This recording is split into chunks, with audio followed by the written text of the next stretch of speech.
Alright, so this is an interesting one. I just picked up.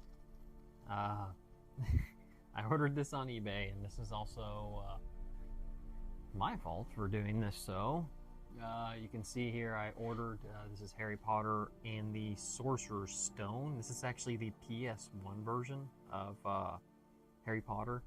I believe the PS2 version is actually called the Philosopher's Stone. I think maybe they did this just to signify between the PS1 and PS2 version. The Philosopher's Stone, from what I see online and from others, from what they say, it's kind of a remaster to a degree, or just it really almost, it seems like drastically different, the PS1 and PS2 version. Uh, Granted, I'm frustrated with myself and this person I bought this from. Number one, this thing is obviously PS1 and it was advertised as PS2. Shame on them, and then shame on me for not paying attention. Obviously, you could tell by the CD, which they did have a picture of it. You can see here, this is the classic PlayStation logo.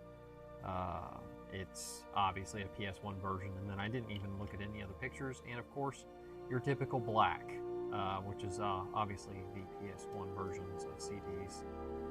But anyway, the other terrible news is, as you can see, at least visually within the camera, it looks really clean. I even, before I even cleaned it, I tested it. And you might be able to see this in the camera, like right about here where my finger is. There's a little bit of an indentation, and I'm wondering if that's the problem, because I cannot get this CD to work, period. Before I even cleaned it, it does not work. And I've cleaned it, I've buffed it and cleaned it. And it still does not work. This looks actually much better than what it originally looked. Granted, I had to do this by hand, so it's not the greatest job, but it definitely looks like it shouldn't have any issues. But there must be some issues, scratches that are too deep for you to fix.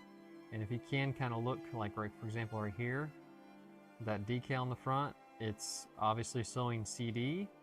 That's not a good sign. There's another one down here, I think. No, maybe not, but those are scratches. I thought there was another one that might have been deep enough in it to where it got into the data of the CD. But maybe it's just mainly that one.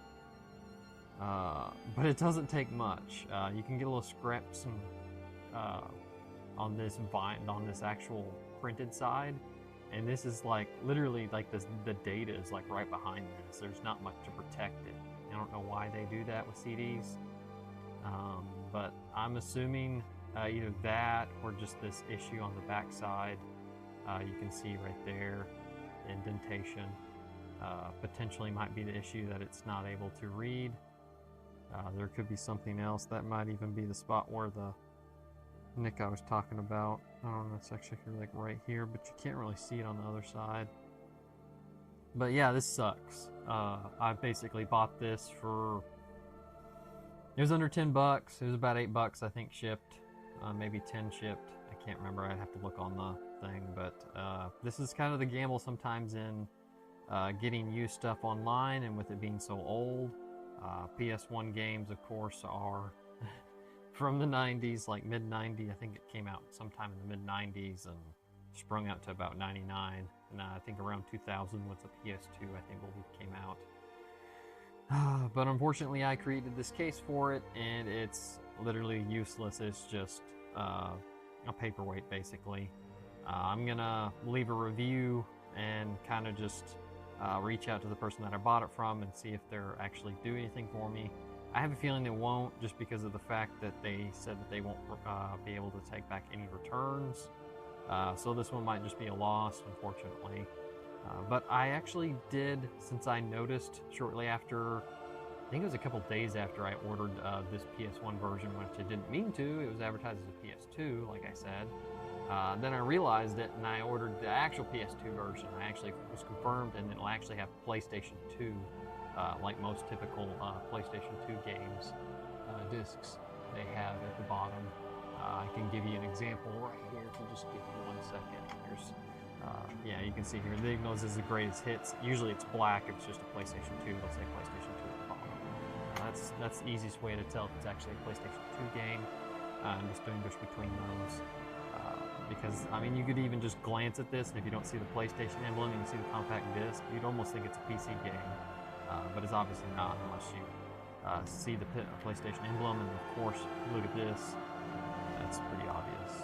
But anyway, I thought it was going to be a little bit better news than this, but that's, well, that's how it is sometimes getting used stuff, old stuff, you take gambles in that. So I'll reach out and see what I can do with that.